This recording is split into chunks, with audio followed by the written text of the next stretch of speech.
They're at diamond dry all over the infield here. Yeah, Greg, a good example of how sometimes a delay can affect the pitcher. It has come to my attention that AJ only missed the strike zone 8 times first 4 innings.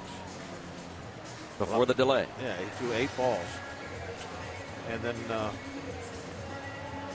14 balls last inning.